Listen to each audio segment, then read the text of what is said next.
This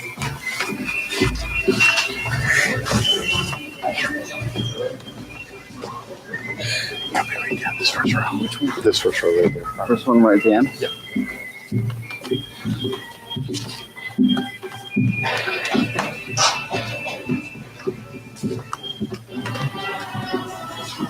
Second row? Yeah.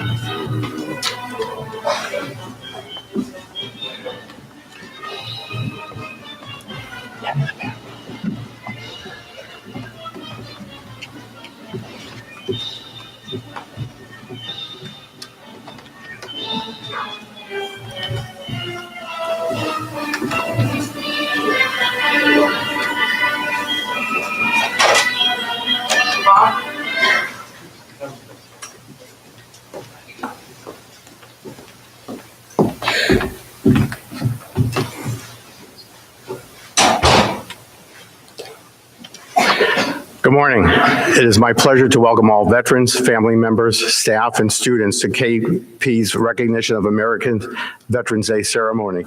It's been said that valor is stability, not of legs and arms, but of courage and soul. Today we are here to honor, to thank, and to remember the sacrifices that our service members have made and the courage it takes to defend, to honor our country. You are now invited to please rise for as the KP singers perform the Star Spangled Banner. And please remain standing as we recite the Pledge of Allegiance and pause for a moment of silence.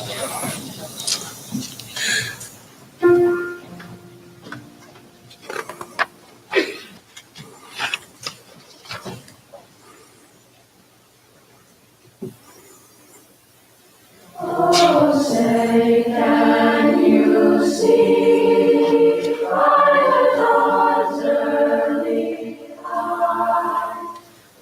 So proudly we hailed at the twilight's last gleaming, whose broad stripes and bright stars through the perilous fight. O'er the ramparts we watched were so gallantly streaming. And the rocket thread where those bursting gave proof through the night that our flag was still there. Oh, say does that star-spangled banner yet wave o'er the land of the free and the home of the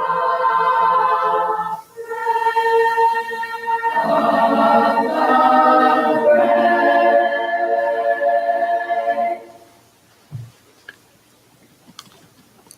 The Pledge.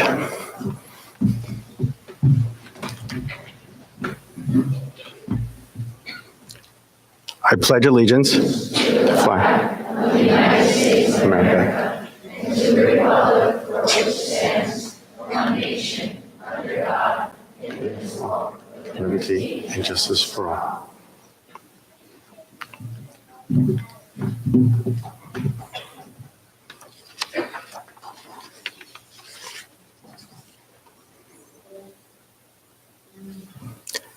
You may be seated. Thank you.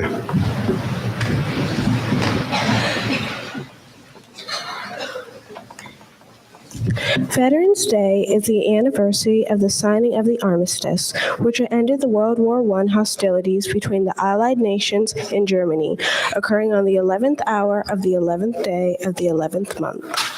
On November 11th, 1919, Armistice Day was commemorated for the first time. In 1919, President Woodrow Wilson proclaimed the day should be filled with solemn pride for the heroism of those who died in the country service and with gratitude for their victory. victory. We are grateful for our nation's veterans and the opportunity to honor them for their faithful service in defending and preserving our freedoms during times of peace awaiting the call of duty, and those who serve during times of unrest. During today's presentation, we will honor the veterans by each veteran identifying the branch of military service, which conflict or war they served in, and their role in the military. This is an opportunity to demonstrate our respect and appreciation for their patriotism and willingness to serve and sacrifice for the common good.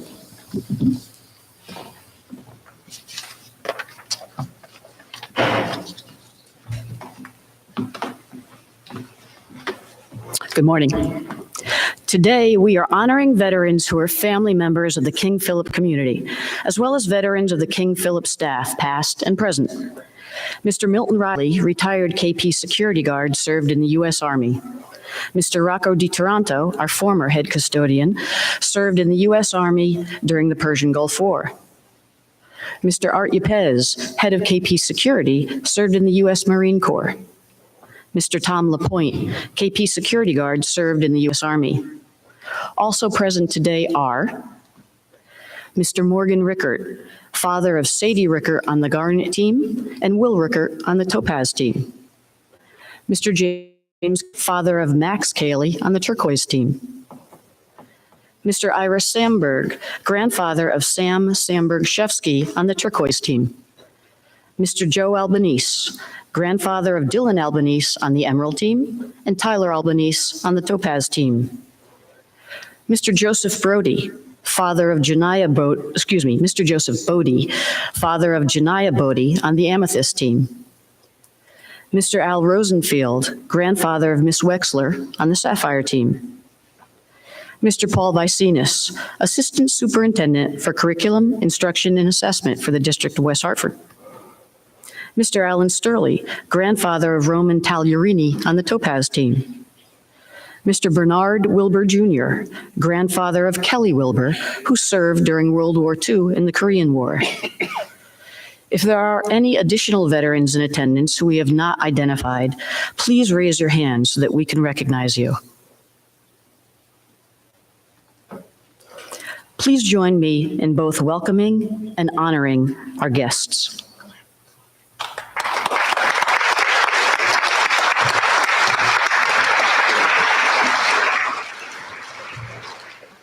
Good morning, KP. My name is Joseph Bodie, father of Janiyah Bodie. I was in the United States Marine Corps from 1992 until 2001 as a motor transport mechanic, and I was also a part of Operation Desert Storm.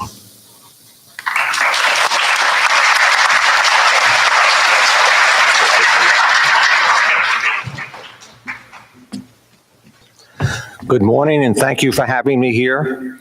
My name is Ira Samberg. I served in the U.S. Army from 1961 through 1964. I served over in the Philippines, and I spent some time in Vietnam.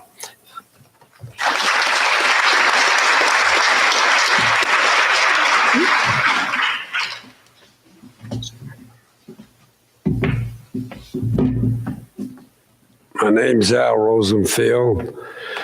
Thank you for having me. My granddaughter, that's a teacher here, Sarah Wexler, asked me to come, and I came running. I was in the Navy from 1944 to 1948. I was an aviation boatswain mate working with the landing signal officer.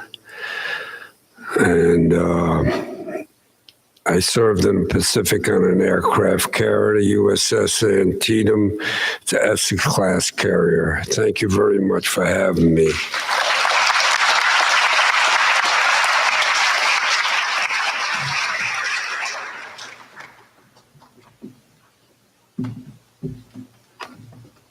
Good morning. My name is Alan Sturley. Captain, U.S. Army, served from 1971 to 1974. I served in Frankfurt, Germany, in logistics. I'm Roman Taglarini's grandfather. It's very moving to be honored like this. When I was wearing a uniform, we were at a different point in time in our history of our country, and it wasn't fashionable. And so it's very nice to be recognized for your service, and I very much appreciate it. Thank you.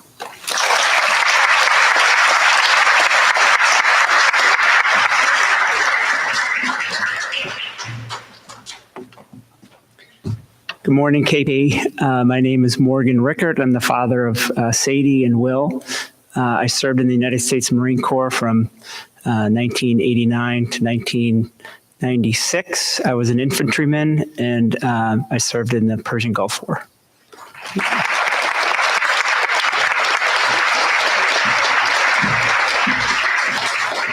Good morning. My name is Joseph Albanese, United States Navy, attached Commander Service Force Atlantic Fleet. And thank you so much for having us all here and recognizing us.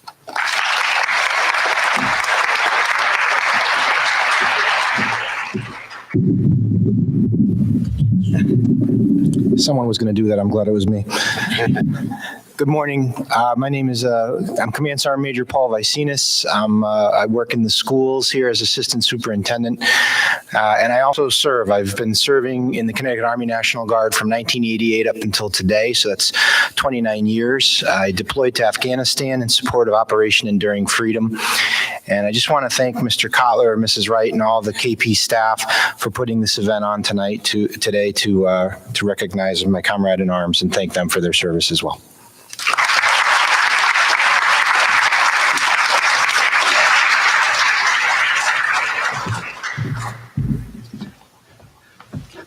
Good morning. My name is James Cayley. I'm a captain in the United States Navy. I'm still serving. I'm currently a teacher at the U.S. Naval War College, Newport. I've been in the Navy for 28 years. The first full year of my son Maxwell's life, I was deployed to Baghdad, Iraq, as an operational lawyer. Thank you.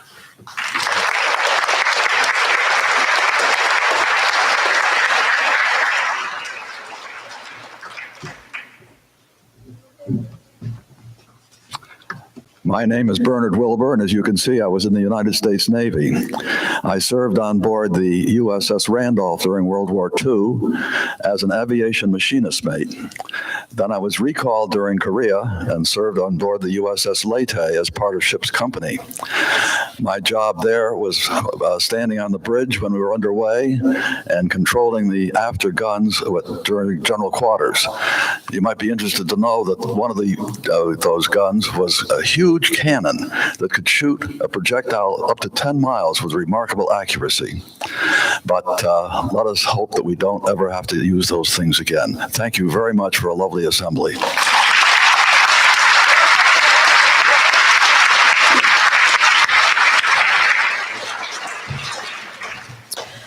May we never forget what our country has asked of the generations of veterans, past and present, and what they and you, gentlemen, have given in return. Thank you very much for your service.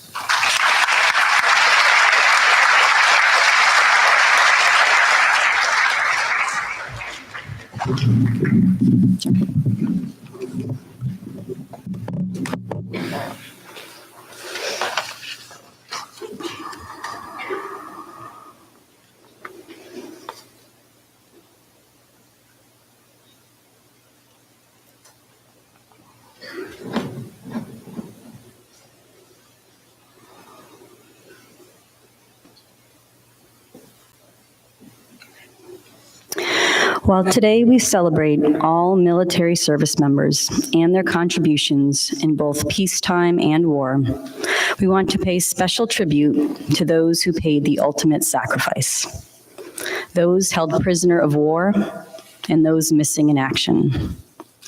Please watch as Command Sergeant Major Paul Vicenius of the 169th Regiment brings your attention to the table before you. It represents a place of honor.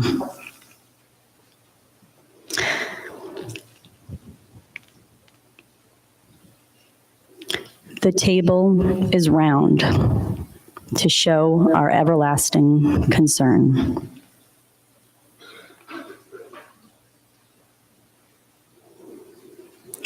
The cloth is white, symbolizing the purity of their motives while answering the call.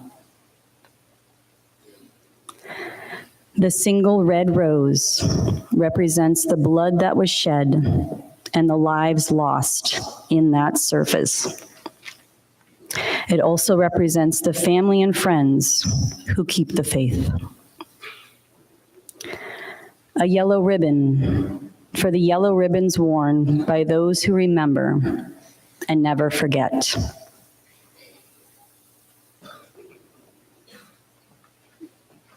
A slice of lemon reminds us of the bitterness of our loss.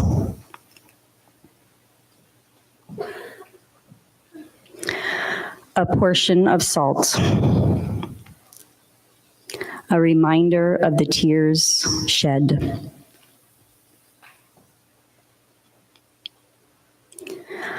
A lighted candle reflects our ongoing hope.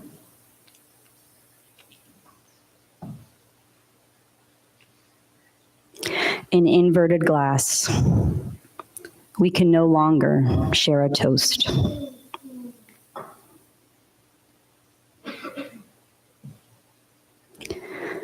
The chair is empty. Our companions are no longer present.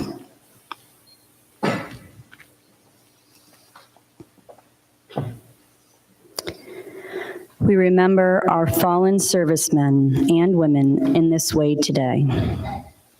You are not forgotten so long as there is one left in whom your memory remains.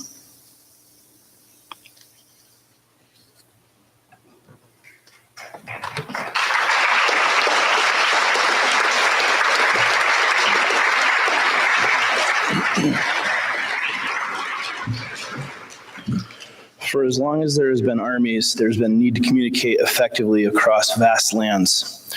Prior to any electronic communication systems, armies relied on the use of instruments such as drums and bugles to signal what to do.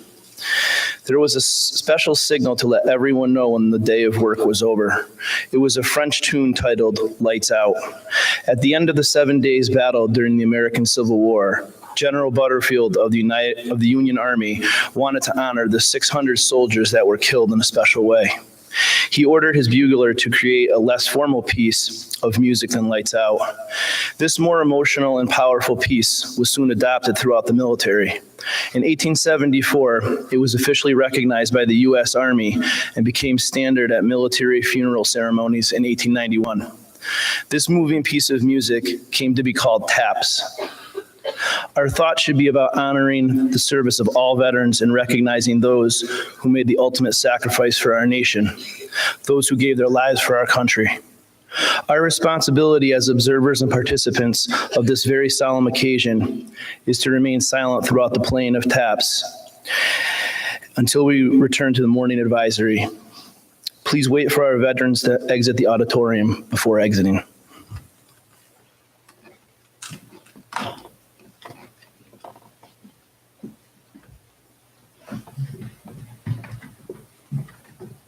Thank you.